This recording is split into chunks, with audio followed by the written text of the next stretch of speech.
Assalamualaikum warahmatullahi wabarakatuh. Kali ini berjumpa lagi dengan saya Dimas Astiham.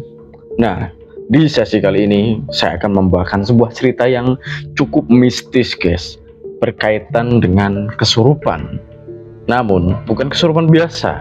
Kesurupan ini merenggut satu korban jiwa dalam acara seni budaya di Jawa Tengah. Yakni seni budaya apa? Ya, betul, Jaran Kepang, guys.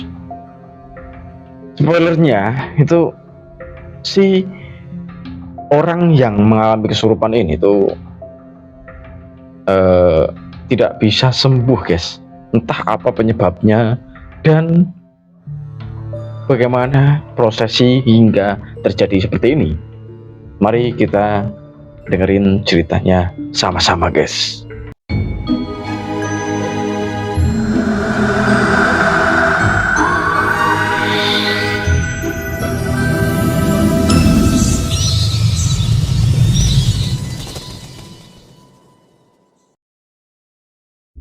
Cerita ini dikirimkan oleh salah satu narasumber kita. Kita sebut aja beliau dengan nama Pak Budi. Pak Budi ini memberikan keterangan atau rincian terkait seseorang yang bermain jaran kepang, namun ia tidak bisa sembuh sampai berhari-hari hingga kemudian beliau wafat. Di tahun 2003, dalam salah satu daerah di Jawa Tengah. Kita tidak akan sebutkan daerahnya dan orangnya, guys. Di sebuah daerah tersebut itu sedang diadakan acara pagelaran seni jaran kepang karena ada salah seorang dari anak di desa tersebut yang sedang berhitan, guys, atau sunat ya. Oleh sebab itu diadakanlah acara tersebut untuk memeriahkan dan menghibur si anak setelah ia bersunat. Tidak ada yang aneh dengan acara tersebut ya, acara normal-normal saja seperti saat ini yang sedang ramai dilaksanakan untuk memeriahkan gitu ya kan. Nah, acara hitan itu atau sunatnya itu dilangsungkan pagi hari, guys, dan malamnya itu syukuran sunat. Setelah itu keesokan harinya pagelaran jaran kepang ini tuh datang ke tempat anak tersebut. Datanglah rombongan dari jaran kepang ini. Tidak ada yang aneh, semua berjalan normal, guys. Gamelan ditata, kenong dan lainnya kendang ditata, cek sound dan lain-lain.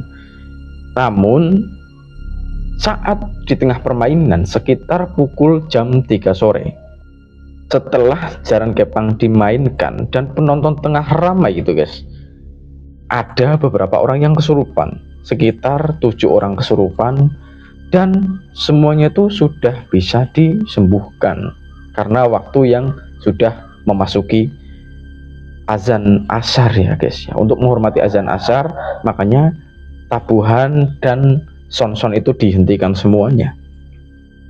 Namun ada salah seorang pemuda berusia sekitar 30 tahunan, bapak-bapak mungkin ya, 30 tahunan ini tuh tidak bisa disembuhkan. Entah apa yang menyebabkan beliau tidak bisa disembuhkan, guys. Bahkan pawang yang asli dan sudah bergelut bertahun-tahun dalam bidang jaran kepang ini tuh tidak bisa menyembuhkan beliau. Memasuki waktu maghrib, saat semuanya sudah selesai, pertunjukan sudah selesai, namun sosok pemuda tersebut tetap tidak bisa disembuhkan dari kerasukannya itu. Beliau sampai muntah, dari hidung dan mulutnya itu keluar cairan merah, guys. Paniklah rombongan ini dan keluarga yang menggelar acara ini tuh semuanya panik.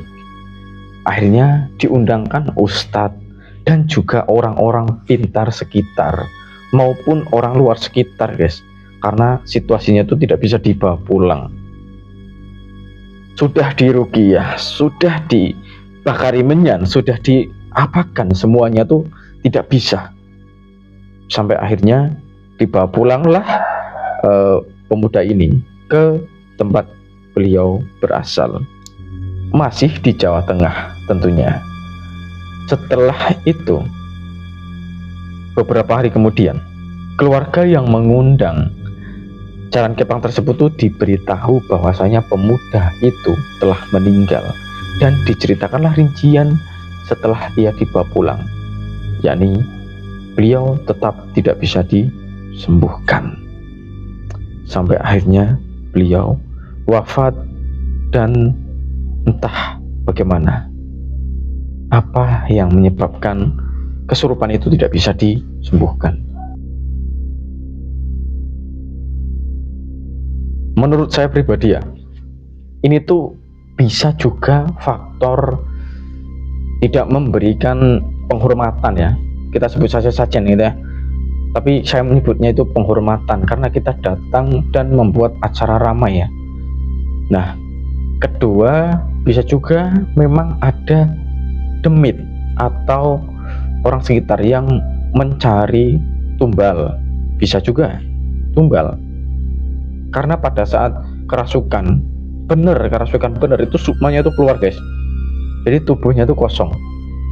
Bisa juga ada orang yang usil, raganya itu dikunci dan sukmanya itu tidak bisa kembali. Saat makhluk itu masuk, raganya dikunci itu sukma tidak bisa kembali. Akhirnya yang terjadi adalah seperti ini, tidak bisa disembuhkan kecuali oleh pemilik ilmu yang mengunci raga dari seseorang yang dikunci. Itu zaman dulu ya guys ya. Tapi di zaman sekarang itu kebanyakan itu lebih menggeluti ke arah seninya. Dan kita sebagai anak bangsa Indonesia juga harus terus melestarikan kesenian budaya di daerah kita masing-masing guys. Jangan sampai kesenian itu punah ya. Kalau punah itu ya kita tidak ada hiburan selain nongkrong atau tiduran di rumah dan bermain handphone. Cerita ini tuh seram pada masanya, karena saat ini banyak orang yang tidak mempercayai hal gaib, banyak orang yang tidak mempercayai akan adanya kesurupan maupun yang lainnya. Ya itu ya terserah masing-masing dan kembali ke diri kita masing-masing guys. Tentunya semoga amal ibadah beliau diterima di sisi Allah Subhanahu wa Ta'ala dan ditempatkan di surganya guys. Kita tidak tahu hal yang pasti dan kepastian hanya milik Allah Subhanahu wa Ta'ala. Wabillahi taufiq wal hidayah. Wassalamualaikum warahmatullahi wabarakatuh. Sekian cerita dari saya. Salam demit dan sampai jumpa lagi guys.